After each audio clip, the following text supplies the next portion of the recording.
she's the only one who makes us proud.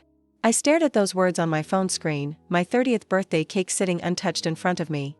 My mom had commented on my sister Brooke's Instagram post, a photo of her grinning at the airport, luggage in tow, ready for a surprise trip to Paris that our parents had just gifted her. The post was full of heart emojis and exclamation points, and underneath it, dozens of congratulatory comments from family and friends. My name is Ashley, and I turned 30 years old that day in a quiet apartment in Richmond, Virginia. I worked as a pharmaceutical sales representative, pulling in decent money, but nothing glamorous. I lived alone, kept to myself mostly, and had spent the better part of the last 8 years trying to prove to my family that I mattered. That morning, I woke up hoping for a phone call, a text, maybe even a card in the mail. Instead, I got silence. Then I got that Instagram post. I sat there at my small kitchen table, the single cupcake I'd bought myself from the bakery downstairs, looking sadder by the minute. I refreshed the post again, as if maybe I'd misread it. But no, there it was. Brooke, 26 years old, beaming like she'd won the lottery. And my mom's comment pinned right at the top where everyone could see it. The thing is, I wasn't surprised. Not really. This was how it had always been. Brooke was the golden child, the one who could do no wrong, the one who got all the attention, all the praise, all the support. And me. I was the backup plan, the one they tolerated but never celebrated. Growing up, Brooke got the best room in the house, the new clothes, the private tutoring when she struggled in school. I got hand-me-downs and a pat on the head when I brought home straight A's. When Brooke wanted to join the dance team in middle school, my parents paid for expensive lessons and costumes without blinking. When I asked to take photography classes in high school, my dad told me we couldn't afford it and that I should focus on more practical things. I worked at a grocery store after school to save up for a used camera instead. My parents never came to the small art show where my photos were displayed, but they attended every single one of Brooke's dance recital, sitting in the front row with flowers. I called my mom that afternoon just to see if maybe she'd forgotten. The phone rang 4 times before she picked up. "Oh, Ashley." "Hi," she said, her voice distracted. "I'm at the airport with your sister. Can I call you back?" "It's my birthday, Mom." There was a pause. I could hear the bustle of the terminal in the background, announcements echoing over the intercom. "Oh, right.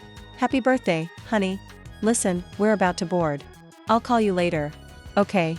She hung up before I could respond. I set the phone down and stared at the cupcake again.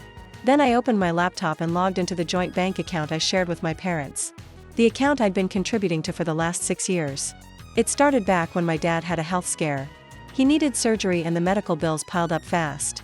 My parents didn't have great insurance and they were drowning in debt. I just landed my first big sales job and I wanted to help.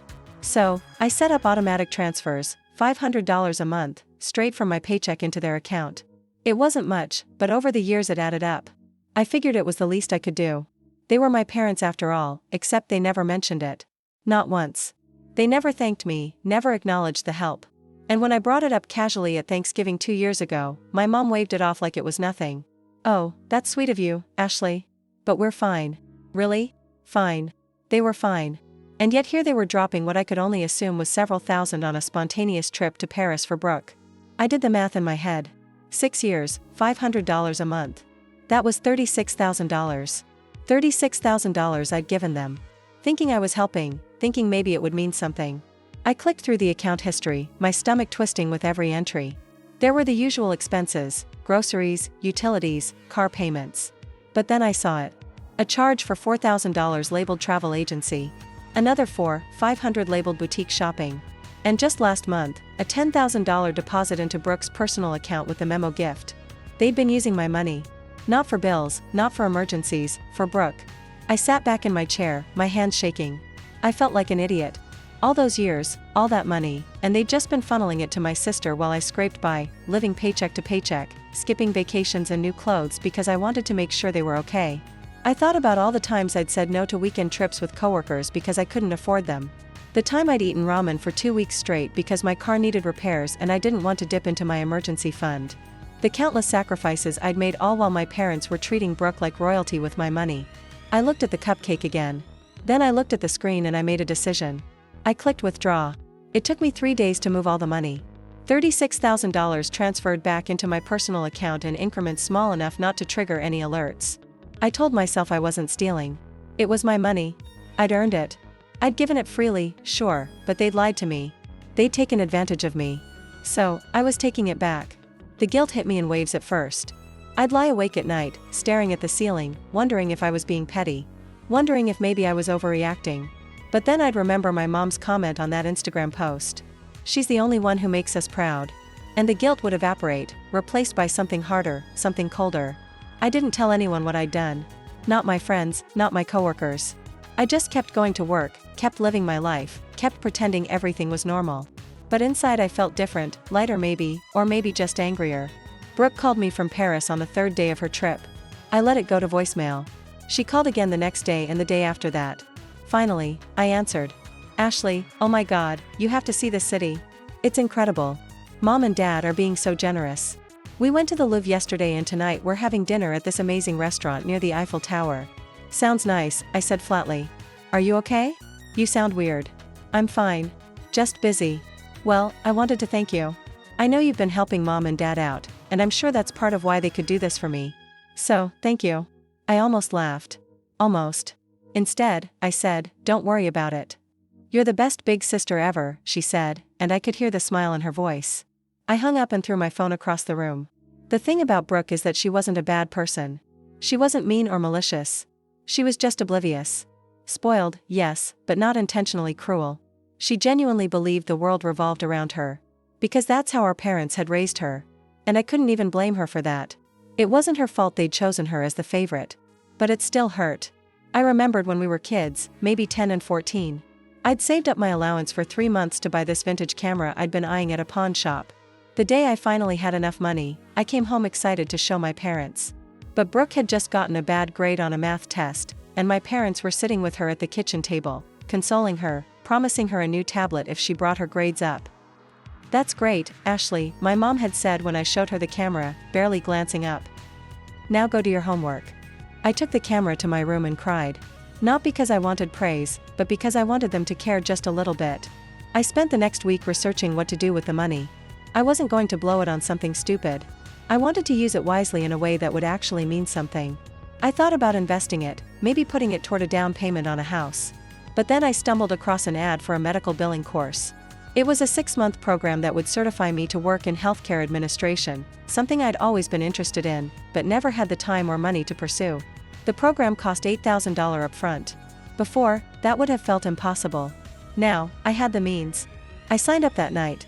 My parents didn't notice the missing money right away, or if they did, they didn't say anything. But 2 weeks after I withdrew it, my dad called. Ashley, we need to talk. My heart sank. About what? The account. There's been some kind of error. A lot of money is missing. Missing? Yeah. Over $30,000. I called the bank and they said it was transferred out. Do you know anything about that? I paused, choosing my words carefully. I withdrew it. You what? It was my money, Dad. I put it in there. I took it back out. There was a long silence on the other end of the line. Then Ashley, that money was for emergencies. We were counting on it. Emergencies, I repeated, my voice tight. Like a trip to Paris. Another silence. That's different, he said finally. How? Brooke needed a break. She's been working so hard. And your mom and I wanted to do something special for her. And what about me? The words came out sharper than I intended. I've been putting money into that account for 6 years, Dad. 6 years. And not once did you or Mom say thank you. Not once did you ask if I needed help. You just took it and gave it to Brooke. That's not fair, he said. But his voice lacked conviction. No, Dad. What's not fair is that I've been busting my ass to support this family while you treat me like I don't exist. So yeah, I took my money back and I'm not sorry. I hung up before he could respond. My hands were shaking again, but this time it wasn't from guilt. It was from adrenaline. From finally standing up for myself. It felt good. Terrifying, but good. I poured myself a glass of wine and sat on my couch, staring at nothing. Part of me expected to feel worse. Part of me thought the guilt would crush me. But instead, I felt relief, like I'd finally cut a rope that had been strangling me for years. The fallout was immediate. My mom called me that evening, her voice shrill and accusatory. How could you do this to us, Ashley? We trusted you. You trusted me? I shot back. You've been lying to me for years. We didn't lie. We just didn't think you'd make such a big deal out of it. A big deal? Mom, that was $36,000. $36,000 I gave you because I thought you needed it. And you spent it on Brooke. Brooke is going through a lot right now. She needed our support and I didn't. My mom didn't answer that. Instead, she said, your father and I are very disappointed in you. I laughed bitterly. Of course you are, because I'm always the disappointment, aren't I? Brooke can do no wrong. But me, I'm just the screw-up who doesn't deserve anything. That's not true, isn't it? When's the last time you celebrated anything I did, Mom? When's the last time you even asked how I was doing? She was quiet for a long moment. Then, we'll talk about this when you've calmed down. And she hung up. I didn't cry. I wanted to, but the tears wouldn't come. Instead, I felt this hollow ache in my chest, like something had been ripped out of me. I'd always known my parents favored Brooke, but hearing my mom defend it so casually, that was what broke me. I threw myself into the medical billing course after that. It was a way to distract myself, to channel all the anger and hurt into something productive. The coursework was intense, but I loved it. For the first time in years, I felt like I was doing something for myself, not for anyone else. Not to prove a point, not to earn approval, just for me. The classes were held twice a week in the evenings. And on weekends, I studied at a coffee shop near my apartment. I met other students, people who were also trying to better their lives. And for once, I didn't feel so alone. One woman, Patricia, was a single mom in her 40s who'd been laid off from her factory job and was retraining for something more stable. We'd grab lunch together between classes sometimes, and she'd tell me stories about her kids, about how hard it was, but how worth it. You're doing the right thing, she told me one Saturday afternoon as we reviewed practice billing codes. Investing in yourself, that's the smartest thing you can do.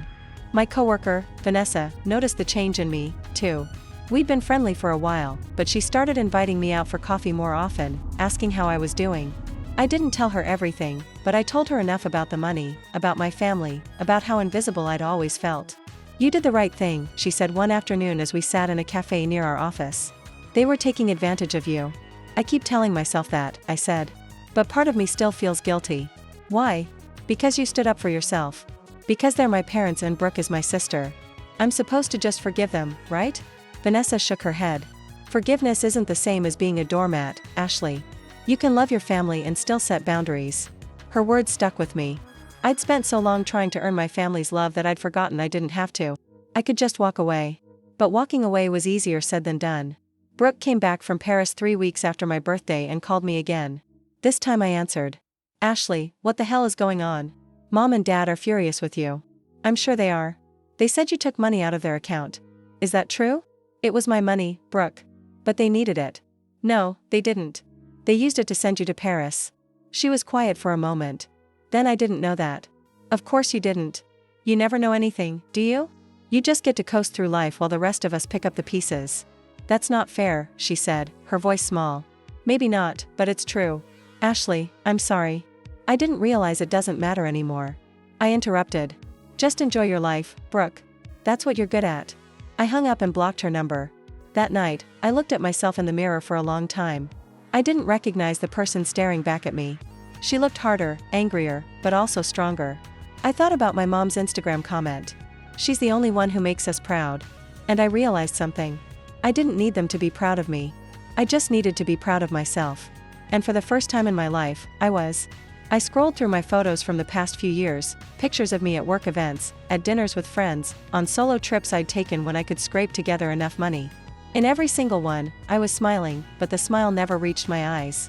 I looked tired, defeated. I took a selfie right then, standing in my bathroom in sweatpants with messy hair. And I smiled, a real smile, because I'd finally done something for me. I posted it on my own Instagram with a simple caption, 30 and thriving.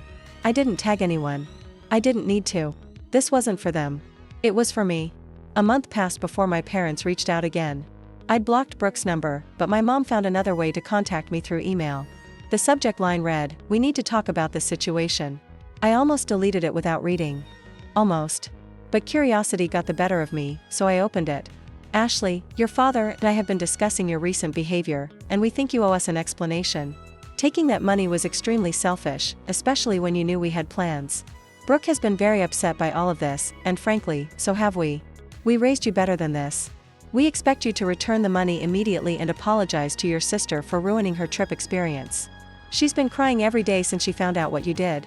Family is supposed to support each other. And you've let us all down. Please call us so we can resolve this like adults. Mom, I read it 3 times. Each time feeling my blood pressure rise a little higher. They expected me to apologize. They expected me to return the money. And somehow, in their twisted logic, I was the one who'd ruined Brooke's trip. A trip she'd already taken and enjoyed. A trip funded by my own hard-earned money. I typed out a response, my fingers flying across the keyboard. Mom, I don't owe you anything. Not an explanation, not an apology, and certainly not that money. I gave it to you in good faith, believing you needed it for medical bills and essential expenses. Instead, you used it to spoil Brooke while treating me like I didn't exist. I'm done being your backup bank account. I'm done being invisible. Don't contact me again unless you're ready to have an honest conversation about how you've treated me for the last 30 years, Ashley. I hit send before I could second-guess us myself. The medical billing course was going well. I'd completed 2 months of the program and was excelling in all my classes. Patricia and I had become genuine friends, studying together most weekends and sharing stories about our lives. She was the first person I told about the full extent of what had happened with my family. They said, "What?" she asked, her eyes wide with disbelief. We were sitting in the coffee shop, our textbooks spread across the table. They want me to apologize and return the money. Are they insane? Apparently.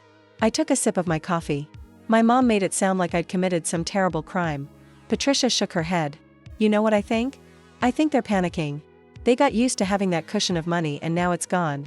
They're trying to guilt you into giving it back. It's working a little, I admitted. I keep thinking about Brooke crying. Brooke's a grown woman. If she's crying, it's because she finally had to face reality. I wanted to believe that.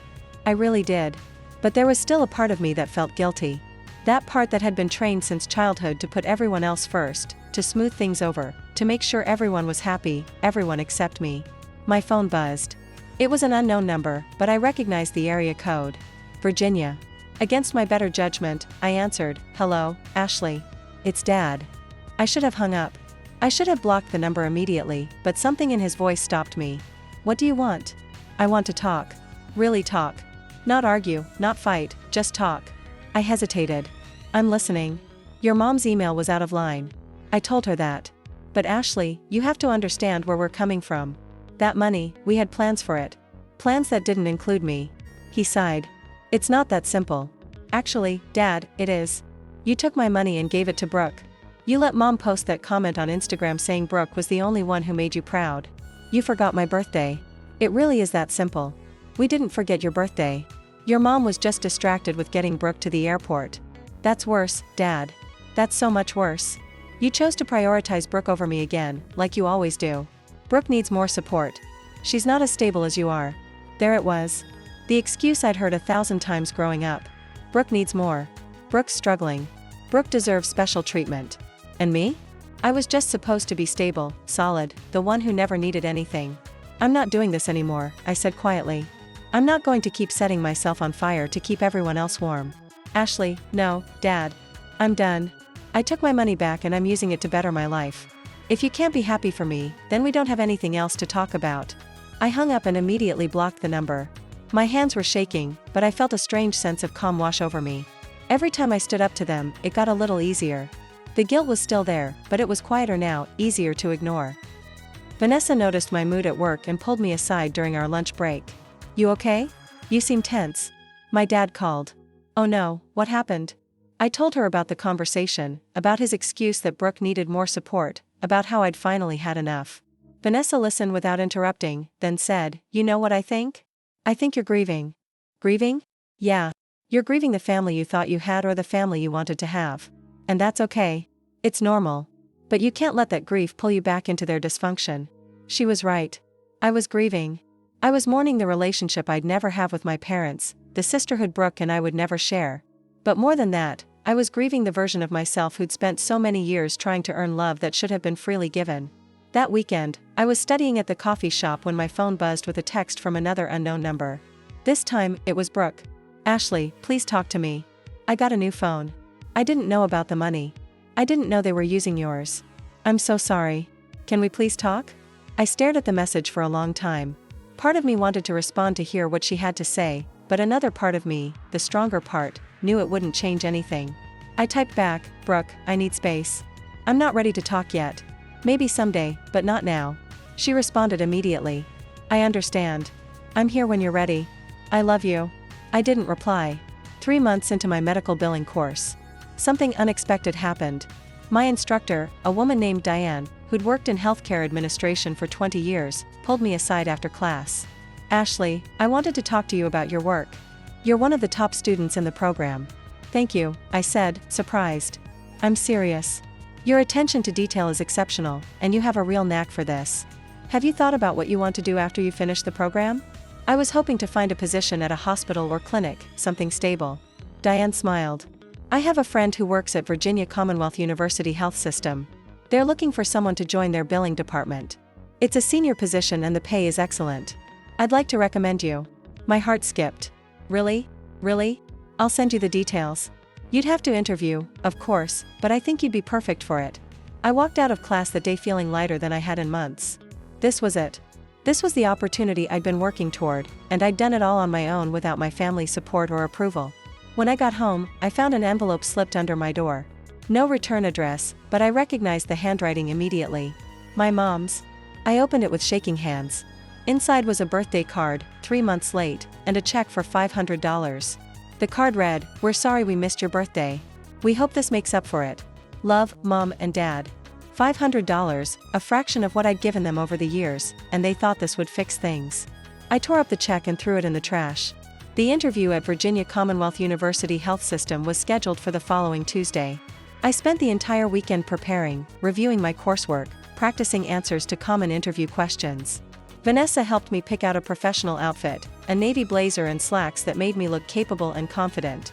The morning of the interview, I woke up with butterflies in my stomach. This was the biggest opportunity I'd had in years, and I wasn't going to let my family drama ruin it for me. The interview went better than I could have imagined.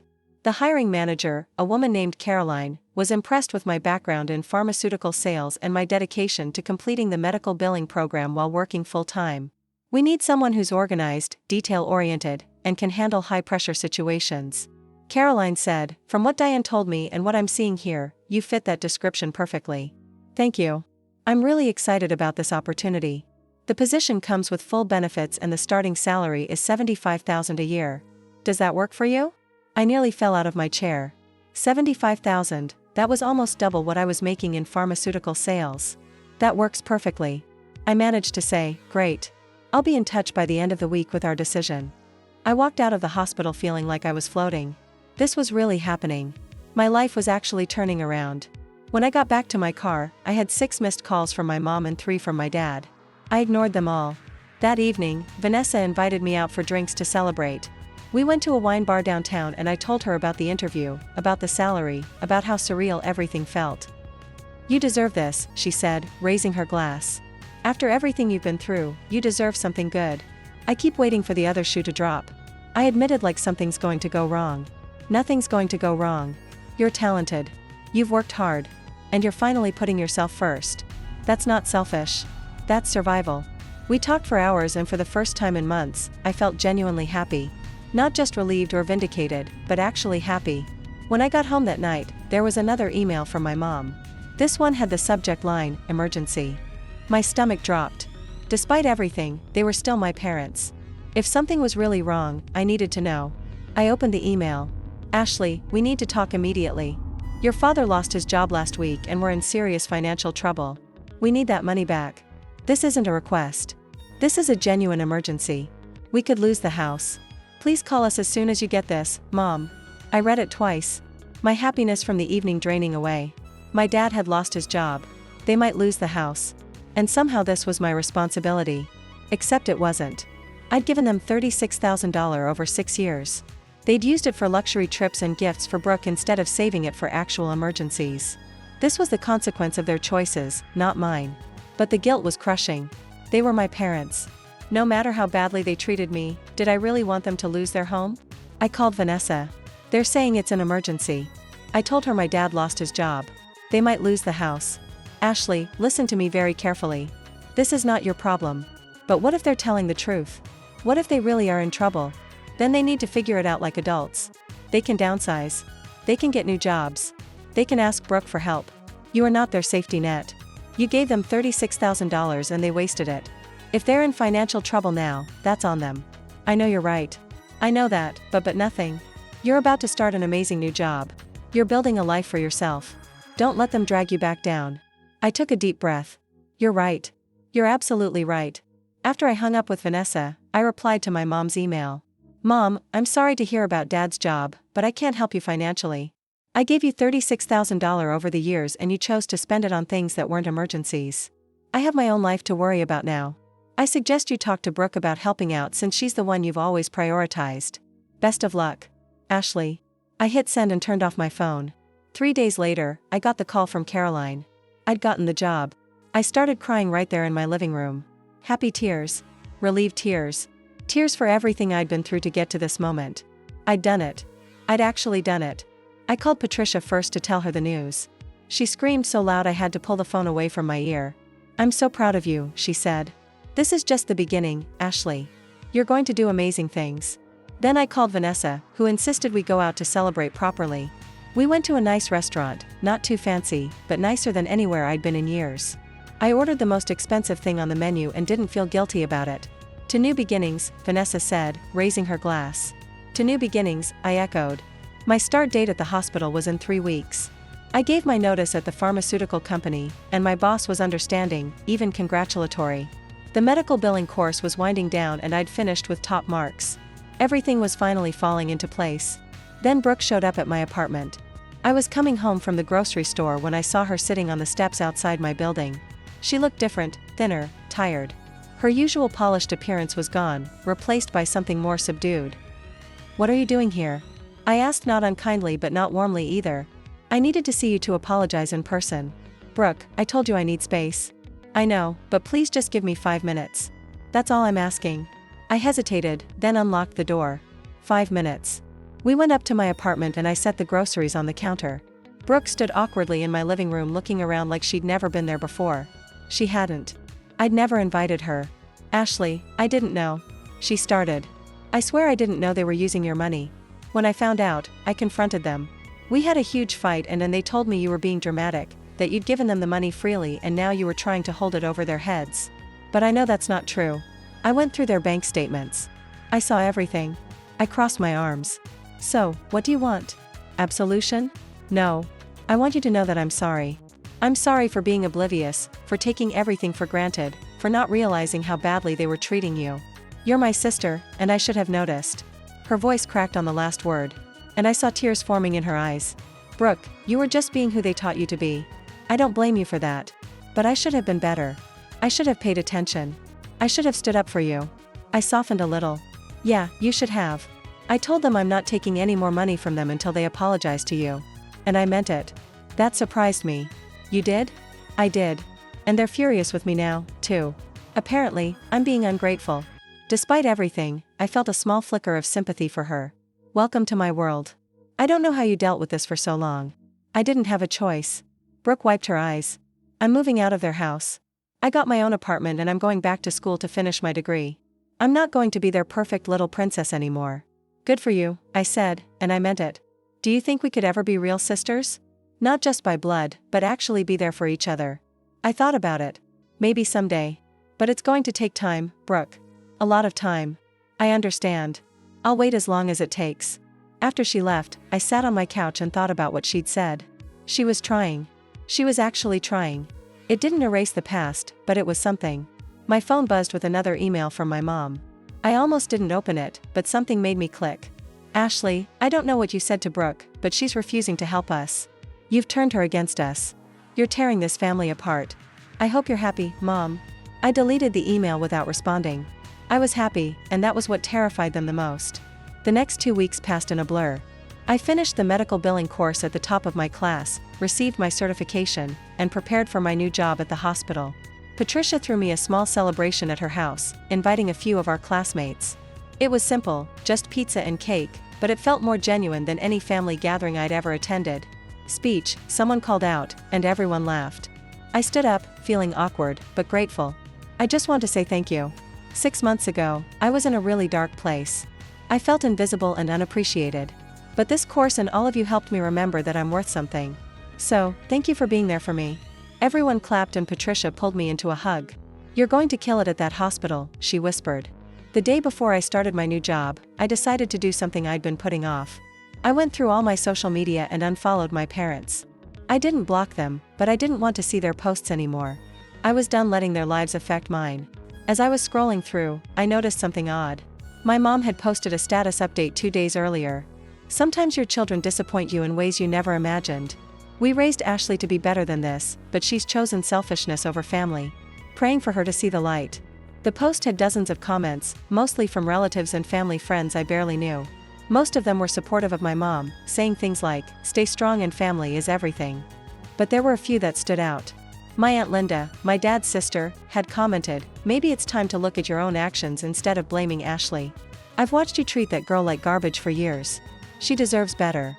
And my cousin Jake had written, "Ashley's been supporting you guys financially for years, and you never even thanked her.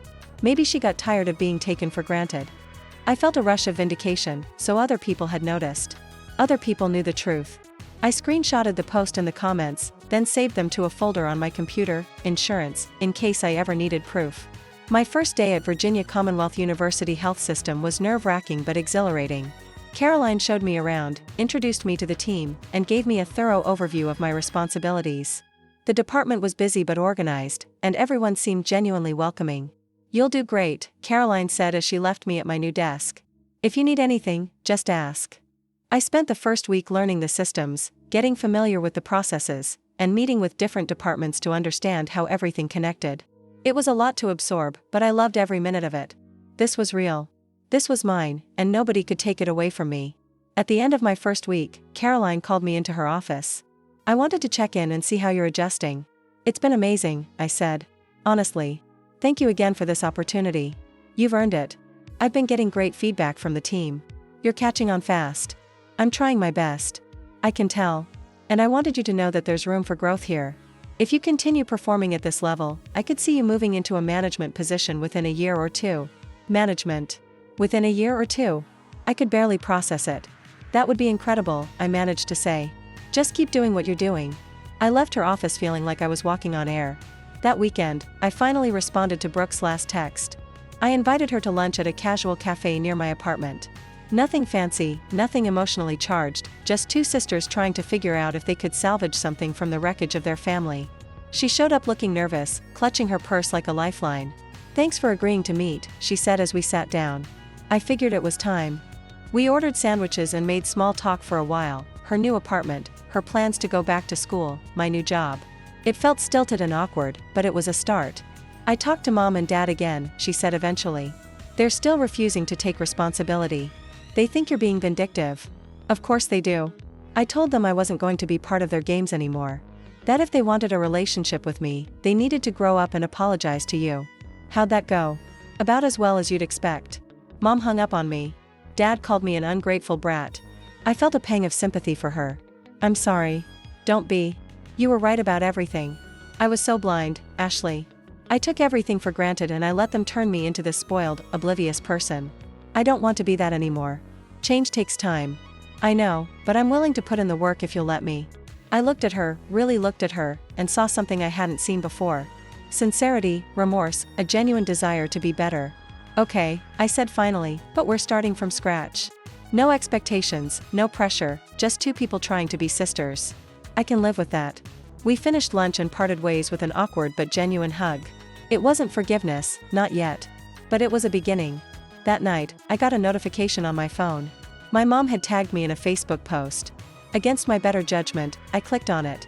The post was a long rambling message about family values, respect, and how children owe their parents everything. And at the end, she'd written, "Ashley, if you're reading this, know that your father and I are heartbroken by your actions. We're praying you'll come back to us before it's too late."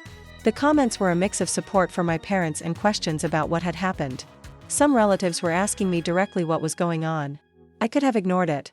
I probably should have ignored it, but something inside me snapped. I commented on the post. "Mom, I gave you $36,000 over 6 years to help with medical bills and expenses. You used it to fund luxury trips and gifts for Brooke while ignoring me completely. You forgot my birthday, publicly stated that Brooke was the only child who made you proud, and now you're trying to guilt me into giving you more money. I'm done being your ATM. If you want a relationship with me, start by apologizing and taking responsibility for your actions." I hit post before I could second guess myself. Within minutes, the comments started pouring in. Some relatives were shocked, others were supportive. My Aunt Linda commented, "Finally, someone said it." And my mom responded with, "This is a private family matter. How dare you air our business publicly?" I replied, "You made it public when you tagged me. I'm just telling my side of the story." Then I logged off and blocked both my parents on all social media. My hands were shaking, but I felt lighter than I had in years. I'd finally told the truth. I'd finally stood up for myself in a way that couldn't be ignored or dismissed. And I was done apologizing for it.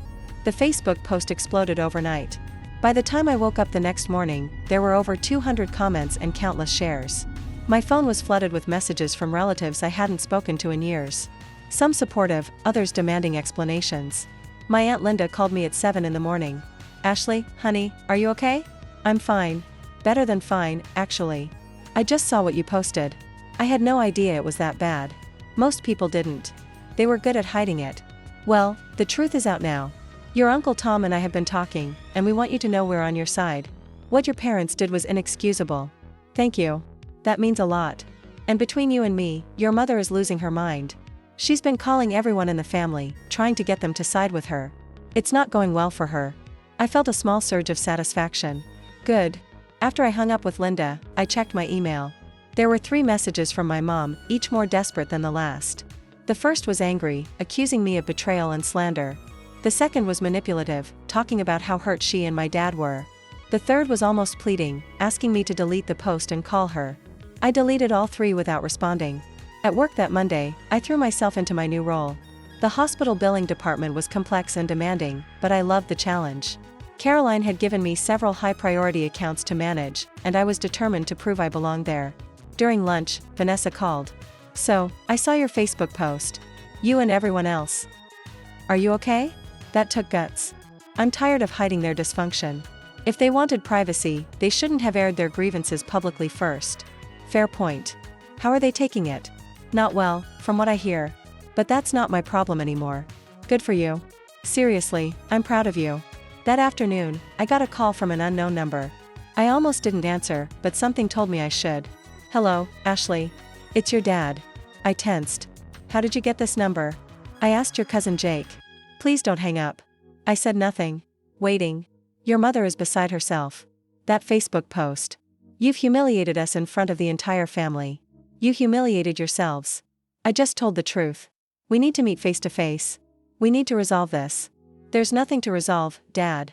You and Mom made your choices. I made mine. We're done. Ashley, please. We're your parents. Then maybe you should have acted like it. I'm asking you one more time. Meet with us this week. We'll buy you dinner. We'll talk things through like adults." I almost laughed. Like adults. Dad. Adults don't forget their daughter's birthday. Adults don't steal money from one child to spoil another. Adults take responsibility for their actions. We're willing to admit we made mistakes. That stopped me. "You're willing to admit it?" "Yes. We know we haven't been perfect. We want to make things right." I was quiet for a long moment thinking. Part of me wanted to refuse to keep the wall up. But another part, the part that still remembered being a little girl who just wanted her parents to love her, wondered if maybe, just maybe, they were sincere. Fine, one dinner. But I choose the place and Brooke comes, too. Why does Brooke need to be there? Because she's part of this family, too, and she deserves to hear whatever you have to say. He hesitated. "Okay. When?" "Friday night, 6 p.m. I'll text you the address." After I hung up, I immediately called Brooke. "They want to meet," I told her. "All of us Friday night." "What did you say?" I said, "Yes, but I need you there as backup." "Of course, I'll be there. And Brooke, don't tell them what we've talked about. I want to see if they're actually going to be honest or if this is just another manipulation." "Got it." I spent the next few days preparing for the dinner. I made a list of everything I wanted to say, every grievance I'd buried over the years. I wasn't going to yell or cry. I was going to be calm, clear, and firm. They were going to hear me whether they liked it or not. Friday came faster than I expected. I chose a quiet restaurant in downtown Richmond, public enough that they couldn't make a scene, but private enough for a serious conversation. I arrived early and took a table in the back corner. Brooke showed up 15 minutes before our parents, looking nervous. "You okay?" she asked. "I will be." At exactly 6 p.m., my parents walked in. My mom looked older than I remembered, her face tight with stress. My dad had lost weight, his shoulders hunched like he was carrying something heavy.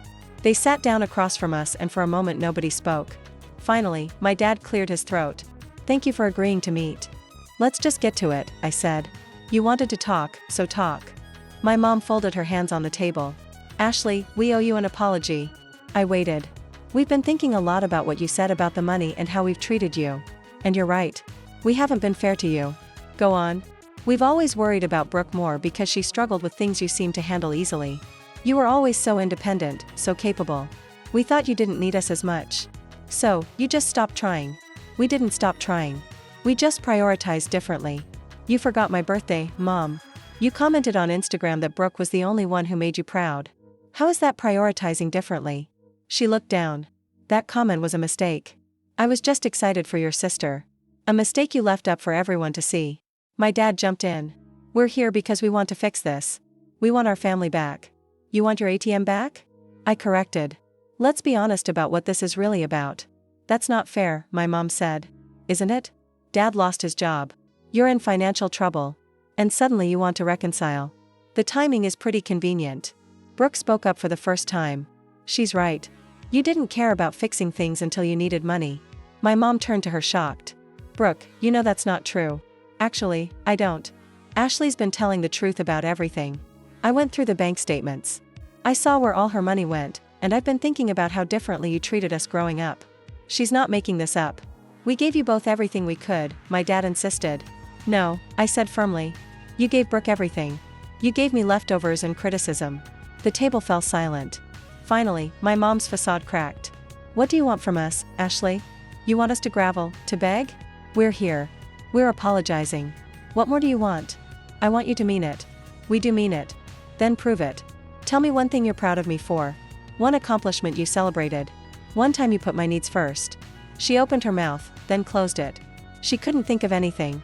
The realization hit me like a punch to the gut. They really couldn't think of a single thing. That's what I thought, I said quietly. My dad leaned forward, his voice strained. Ashley, you're being unreasonable. We're trying here. No, you're trying to manipulate me into feeling guilty so I'll give you more money. There's a difference. That's not what this is about, my mom protested. Then what is it about? Because from where I'm sitting, this looks like a last-ditch effort to get back into my good graces so you can use me again. Brooke reached over and squeezed my hand under the table. The gesture gave me strength. Let me make something very clear, I continued. I'm not giving you any more money. Not now, not ever. I spent 6 years supporting you and you used me. That's done. My mom's eyes filled with tears. We're going to lose the house, Ashley. Is that what you want? To see your parents homeless? You're not going to be homeless. You have options. You can downsize. You can get jobs. You can ask Brooke for help since she's apparently the only daughter you care about. I already told them no, Brooke said quietly. I'm not enabling this anymore either. My parents looked at her with matching expressions of betrayal. You too? My dad asked. We raised you better than this. No, you raised me to be selfish and entitled. Ashley's helping me see that. My mom pushed back from the table, her voice rising. This is ridiculous. We've apologized. We've admitted we made mistakes. What more do you want? I want you to understand why what you did was wrong. I want you to acknowledge that you hurt me, not just say sorry because you think it's what I want to hear. Fine. You want specifics? We're sorry we forgot your birthday. We're sorry we didn't celebrate your achievements. We're sorry we used your money. Is that what you wanted to hear? Say it like you mean it. My mom's face hardened. I've said all I'm going to say. If that's not good enough for you, then I guess we're done here. She stood up, grabbing her purse. My dad looked between us, conflicted. Are you coming? She asked him. He stood slowly. Ashley, I hope you reconsider. Family is important. Family is important, I agreed. That's why I'm not letting you abuse me anymore. They left without another word. Brooke and I sat there in silence for a moment. Well, that went about as well as expected, she finally said. Yeah. Are you okay? I am, actually. I gave them a chance. They blew it. That's on them. We ordered dinner and spent the next hour talking about everything except our parents. Brooke told me about her new apartment, about the classes she was planning to take. I told her about work, about my plans for the future. For the first time in our lives, we were just two sisters having dinner. No competition, no favoritism, no drama, just us. When we left the restaurant, Brooke hugged me tight. Thank you for giving me another chance, she said. Thank you for showing up. Over the next few weeks, things settled into a new normal. I excelled at my job, impressing Caroline and the rest of the team with my work ethic and attention to detail.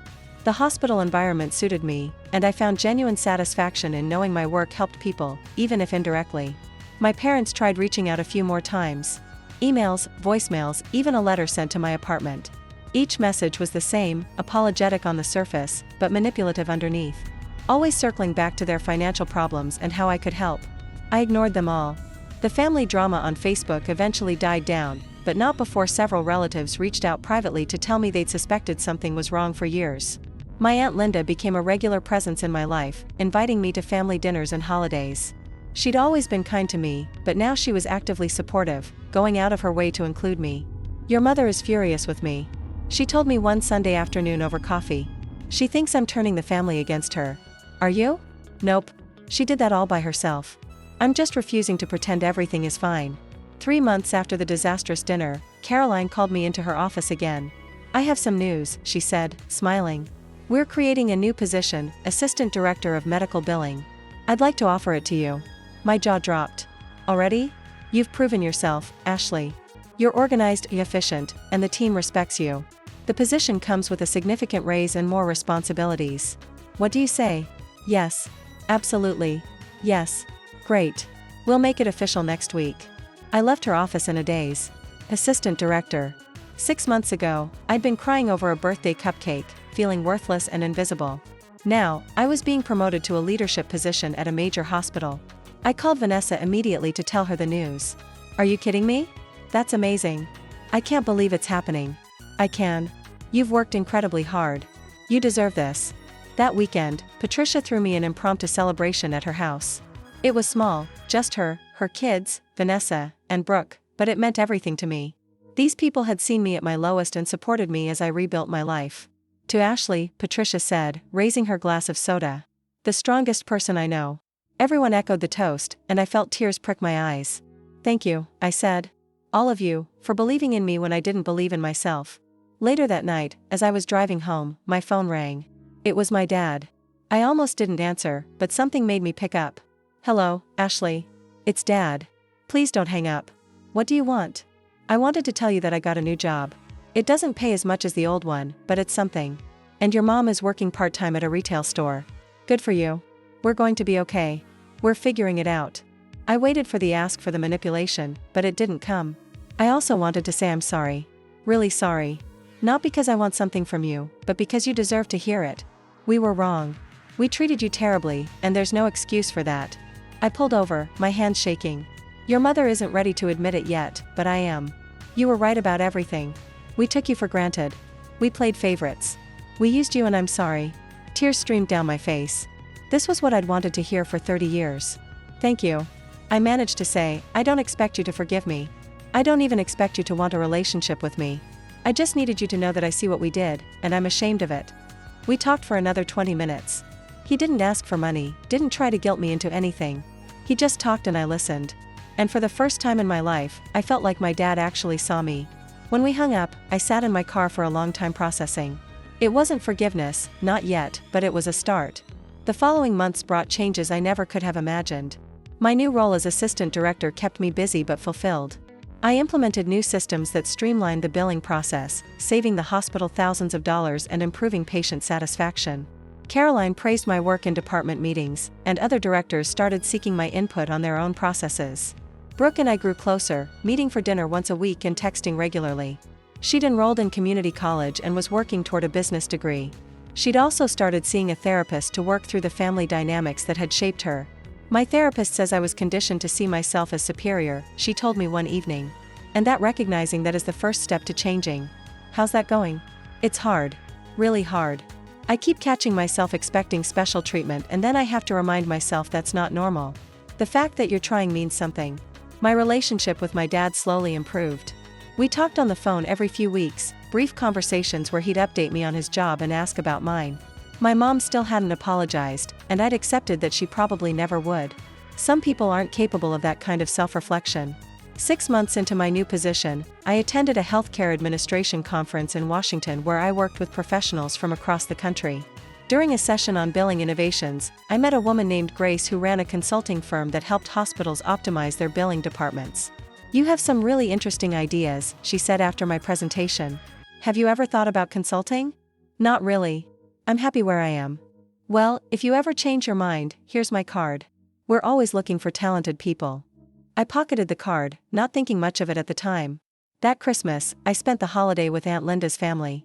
It was the first Christmas in years where I felt genuinely welcomed and valued. Brooke came, too, and we exchanged gifts and laughed and ate too much food. My parents called on Christmas morning. My dad wished me a Merry Christmas, and I could hear my mom in the background, though she didn't get on the phone. "How's your day going?" he asked. "It's good. Really good. I'm glad. You deserve it." After we hung up, I didn't feel sad or angry. I just felt at peace. The new year brought more opportunities. Caroline approached me about pursuing a master's degree in healthcare administration. With the hospital willing to pay for most of it, I enrolled in an online program. Excited about the chance to further my education. Vanessa got engaged to her long-term boyfriend and she asked me to be a bridesmaid. Patricia's daughter graduated from high school and decided to pursue nursing, inspired by the stories her mom and I had shared about healthcare work. My life was full in ways I never thought possible. One Saturday afternoon in March, I was cleaning my apartment when I found the old birthday card my parents had sent. The one with the $500 check I'd torn up. I'd kept the pieces in a drawer, though I wasn't sure why. I looked at them for a long moment, then threw them in the trash. I didn't need their money. I didn't need their approval. I had built a life I was proud of, surrounded by people who actually valued me. That evening, I got a message from Brooke. "Just wanted to say, I'm proud of you for everything." I smiled and typed back, "Proud of you, too." A few days later, my mom finally broke her silence. She sent an email with no subject line. "Ashley, I've been doing a lot of thinking. Your father tells me you're doing well, and I'm glad. I'm not good at apologies, and I don't know if I ever will be, but I want you to know that I do see you now. I see what we did, how we hurt you. I don't expect you to forgive me. I just wanted you to know that I'm trying to be better. Maybe one day we can talk, Mom." It wasn't the groveling apology I'd once fantasized about. It wasn't even a particularly good apology, but it was something. I wrote back, "Thank you for saying that. I'm not ready to have a relationship yet, but maybe someday. I hope you and Dad are doing okay." She responded, "We are, and I hope you are, too." That was enough for now. As spring turned to summer, my life continued to flourish. The hospital promoted me again, this time to Director of Revenue Operations, overseeing multiple departments. My salary had nearly tripled from what I'd been making in pharmaceutical sales, and I'd started looking at houses to buy. My parents struggled for a while after my dad's job loss, eventually selling their large house and moving into a smaller condo. They both work now, living within their means for the first time in years. According to Brooke, they talked about me sometimes, expressing regret for how they treated me. Though my mom still struggled to say it directly to me, Brooke graduated from community college with honors and transferred to a 4-year university. She'd found her own path independent of our parents' expectations, and I was genuinely proud of her. The family members who'd sided with my parents quietly reached out over time, some apologizing, others just trying to rebuild bridges. I was selective about who I let back in, choosing relationships that felt authentic rather than obligatory. Aunt Linda remained a constant presence, and through her I connected with other relatives who'd always been kind but distant. I discovered cousins who'd had similar experiences with family favoritism, and we bonded over shared stories. 1 year after that fateful birthday, I celebrated turning 31 with a party at my new townhouse. Vanessa, Patricia, Brooke, Aunt Linda, and several colleagues from the hospital came. We ate good food, drank wine, and I felt genuinely celebrated for the first time in my life. As everyone sang happy birthday, I looked around at these people who'd become my chosen family. And I felt overwhelmed with gratitude. Not for the struggle I'd endured, but for the strength I'd found within myself to fight back. My parents never regained their financial stability to the level they'd enjoyed before. My dad's new job paid considerably less, and my mom's retail position was part-time with no benefits. They lived modestly, something they'd never had to do when they had access to my money. The lavish trips and expensive gifts for Brooke became impossible. And according to my sister, they'd had to learn to budget for the first time in decades. Brooke told me our mom complained constantly about having to clip coupons and shop sales, though she never acknowledged that she'd once had a comfortable cushion thanks to my contributions. My dad seemed to have genuinely changed, accepting responsibility for their situation. But my mom continued to make subtle comments to relatives about how difficult things were, always with an undertone suggesting I could have prevented their struggles if I'd just been less selfish. The extended family, however, saw through the manipulation now, and most had stopped enabling her narrative. Looking back at everything that happened, I realized that withdrawing that money wasn't revenge. It was self-preservation. I'd spent so many years trying to earn love that should have been freely given. Trying to prove my worth to people who'd already decided I wasn't enough. Taking back what was mine wasn't about hurting them. It was about finally choosing myself. And in doing so, I discovered something more valuable than any amount of money could buy. The unshakable knowledge that I was enough, that I'd always been enough, and that I didn't need anyone's approval to prove it. Sometimes the best revenge isn't revenge at all. It's simply living well and refusing to let anyone dim your light ever again.